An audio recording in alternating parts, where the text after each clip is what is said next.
ক্রমাগত লোকসানের মুখে বন্ধ হওয়া কুষ্টিয়া এবং পঞ্চগড় সুগার মিল আবারও চালুর উদ্যোগ নেওয়া হয়েছে। এই খবরে খুশি আখ চাষি সহ মিল শ্রমিকরা। তবে 4 বছর মিল দুটি বন্ধ থাকায় অনেক যন্ত্রাংশ চুরি হয়ে গেছে, ক্ষতিগ্রস্ত হয়েছে স্থাপনাও। মিলগুলো সচল করে লাভজনক করতে 10 বছরের একটি পরিকল্পনা নেওয়ার কথা জানিয়েছে কর্তৃপক্ষ।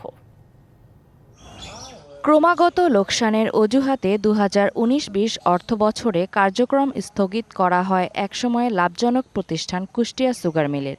এতে আখ চাষ যেমন কমেছে, তেমনি মিলের যন্ত্রাংশ চুরি হয়েছে। অনেক ভারী ও দামি যন্ত্রাংশ খুলে চালু অন্য মিলে সরিয়ে নেওয়া হয়েছে।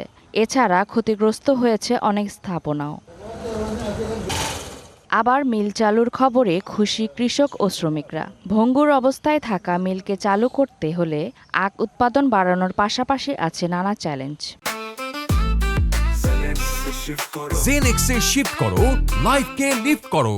বীজ বা সার মার এগুলো যদি সরকার আবার সহযোগিতা করে দেয়, তাহলে আমরা আবার চাষ করব।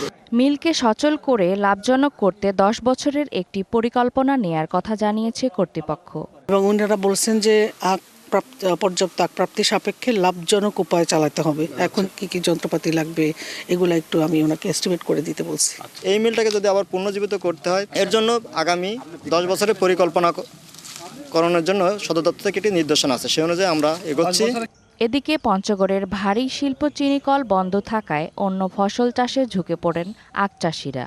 বন্ধ থাকায় মিলের অনেক যন্ত্রপাতিও নষ্ট হয়ে গেছে। মিল চালুর খবরে খুশি চাষিসহ শ্রমিকরা।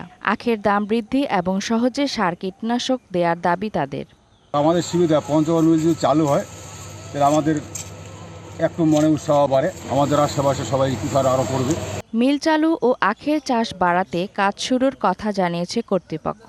তো এই বিষয়গুলো উল্লেখ করে আমি সচিব শিল্প মন্ত্রণালয় বরাবর আমাদের পঞ্চগড়ের সুগার মিলটি পুনরায় চালু করবার জন্য আমি পত্র প্রেরণ করি।